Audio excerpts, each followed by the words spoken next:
Are you bad at Rocket League? Maybe it's not just you. Maybe you don't have the right settings. Want to improve your Rocket League game? It all starts with the right setup.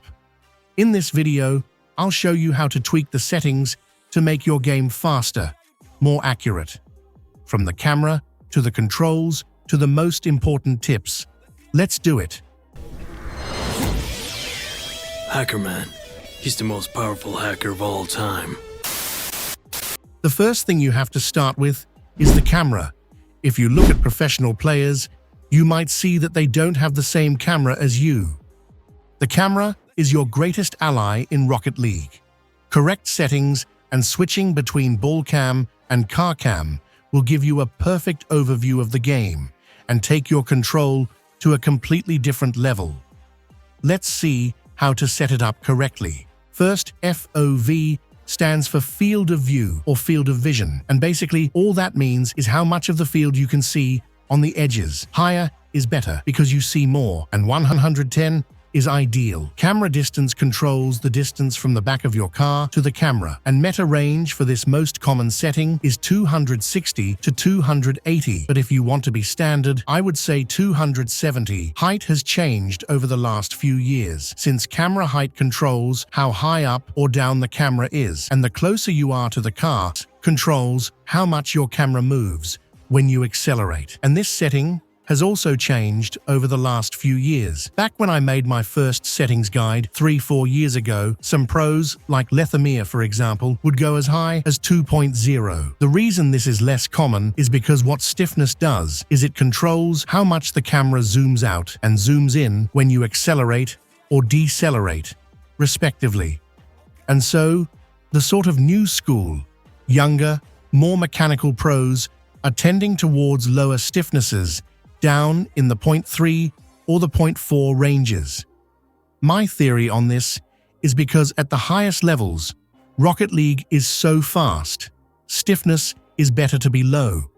Because that way, when you're rotating in a fast-paced lobby, the camera will zoom out, allowing you to gather more information while you grab boost or watch the play.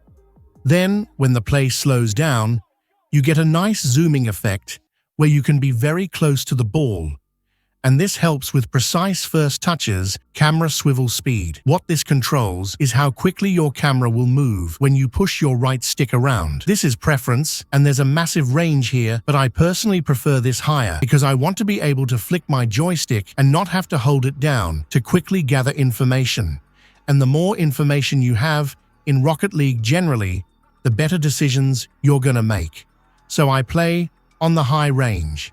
But really, all the settings 1.0 to 2.0 are fast and fine.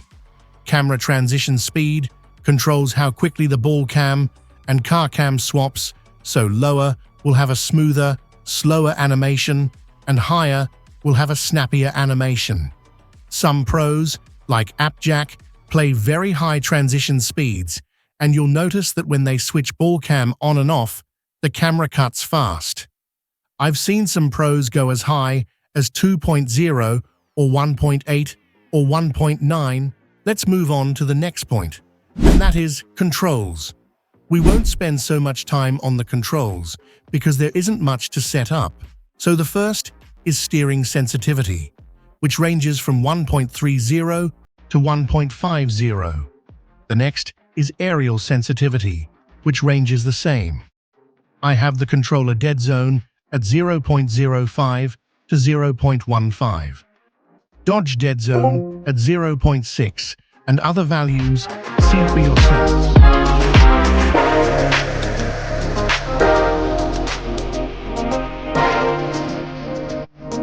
Come on now, dawg. Come on, man. Finally, I'll show you the rest to help you play better, okay? See for yourself.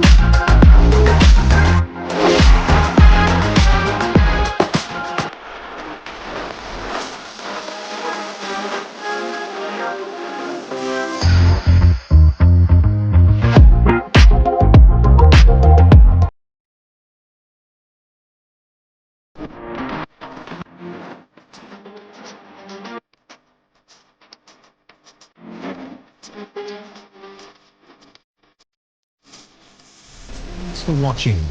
Don't forget to like, subscribe, and share the video with your friends. See you next time for another video.